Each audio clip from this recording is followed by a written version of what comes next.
Hello guys, तो कैसे हैं आप सभी। तो आज की कहानी शुरू करने से पहले अगर आप मेरे चैनल पर न्यू हैं तो प्लीज़ इसे सब्सक्राइब ज़रूर कीजिएगा। तो आज की कहानी शुरू करते हैं। अरे जेठानी जी, क्या खूब बहू आई है। शकुंतला जी मेरी जेठानी, उनकी बेटी सपना की शादी तो हो चुकी थी, पर बेटे के लिए रिश्ते की बात चल रही थी। जेठानी जी खुद तो ज़्यादा सुंदर नहीं थी, पर उनकी एक सुंदर बहू लाने की बड़ी तमन्ना थी। पर उनके बेटे रवि ने उनके इस सपने पर पानी फेर दिया और अपने लिए सृष्टि को पसंद कर लिया। वैसे तो सृष्टि एक पढ़ी लिखी, सुंदर नैन नक्श, लंबे बाल, छरहरा वदन की स्वामिनी थी, पर उसका रंग सांवला था। यही चीज उसके सारे गुणों को एक तरफ कर देती थी। जब शकुंतला ने सृष्टि को पहली बार देखा तो एकदम गुस्से से बिजड़ पड़ी और अपने बेटे से बोली कि सारी दुनिया में तुम्हें यही लड़की मिली थी क्या पसंद करने के लिए। पर क्या किया जा सकता है, जितनी माँ जिद्दी उतना ही बेटा। बोला अगर सृष्टि से मेरी शादी नहीं हुई तो मैं किसी से भी शादी नहीं करूंगा। जेठ जी ने जेठानी जी को समझाया, भाग्यवान अब जमाना बदल चुका है, कहीं गोरी बहू के चक्कर में बेटे को भी हाथ से ना धो बैठो।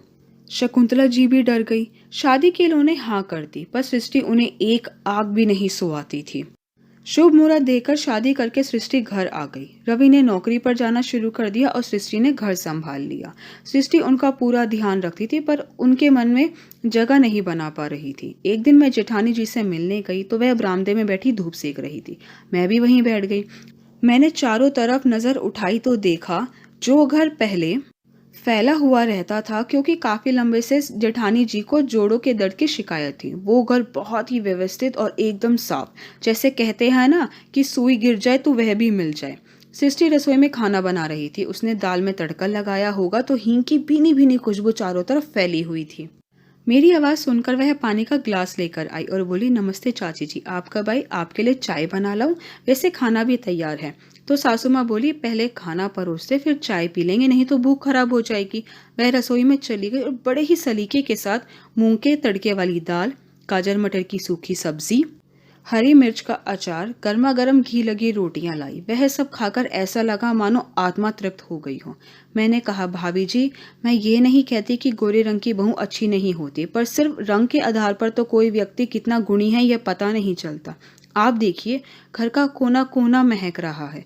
रसोई में से आती हुई खाने की खुशबू आपने तो मोती दान किए होंगे पिछले जन्म में जो ऐसी बहू मिली है। तो वह बोली, सच में छोटी, मैं भी कई दिनों से यही सोच रही थी, पर कैसे बोलूं समझ नहीं आ रहा।